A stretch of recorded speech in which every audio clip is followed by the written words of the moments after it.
They fell near the pit. The frog made no attempt to escape from the water snake and started shouting Troyo. The water snake did not kill it and ate it. Instead, it slowly started swallowing the frog.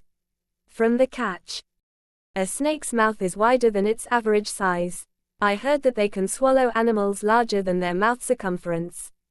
I was horrified to see that the water snake's mouth was 5 to 6 times wider than its circumference and extended to the circumference of a frog.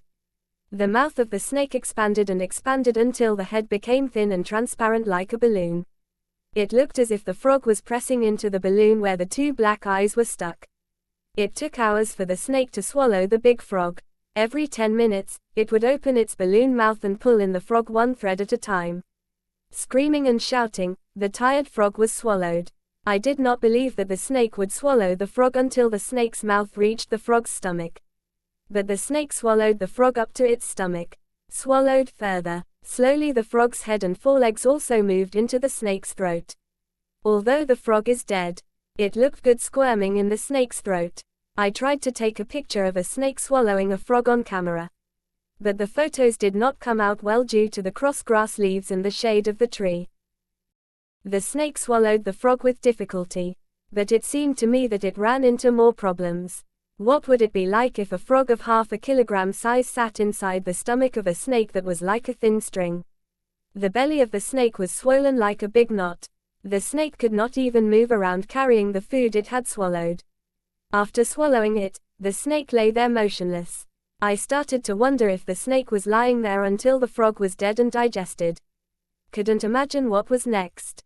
I imagined that if somehow the snake slipped into the water of the pit, then it was able to carry its stomach and turn around. But I didn't get a chance to check whether my calculation was right or wrong because there was another unexpected development in the arena of Hawlada.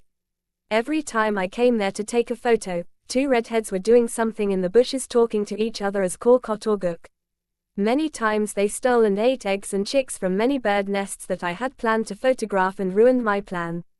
Just by looking at their faces with blood-red eyes, one would have guessed that they were true thieves. While the snake was supposed to be lying down recovering from swallowing the fat frog, every now and then a red fox poked its head out from under the nearby lanta bushes and looked around. Although these cockatoos are flying birds, they generally walk on the ground like chickens.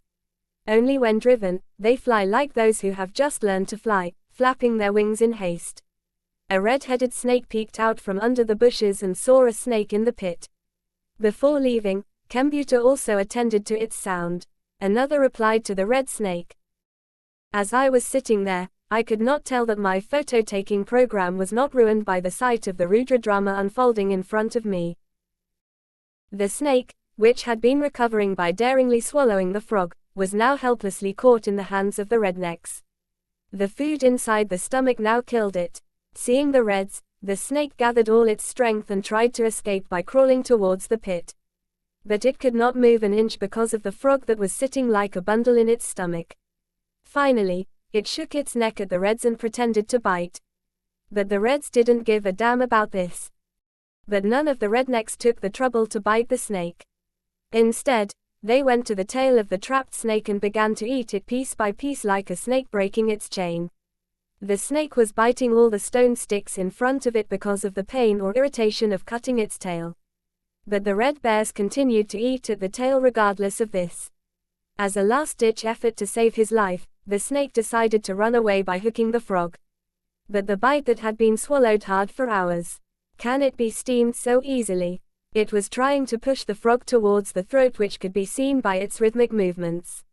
It looked like the frog was sitting inside the stomach and the snake was retreating.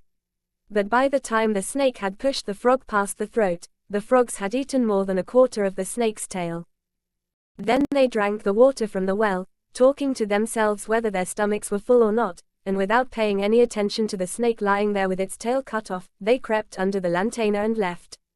After a while, I heard the sound of them talking in the distance. The frog that came out of the stomach did not try to escape even though its head came out. I knew it was suffocating. Even after the snake steamed it completely, it bloated its stomach and lay dead on the ground for a long time. The snake dragged the rest of its body, which had been eaten by the snakes, and went to the bottom of the pit. It seems that after the snake has left, the frog realizes that it is no longer inside the snake's stomach. Angata sat there in the grass for planting and looked away.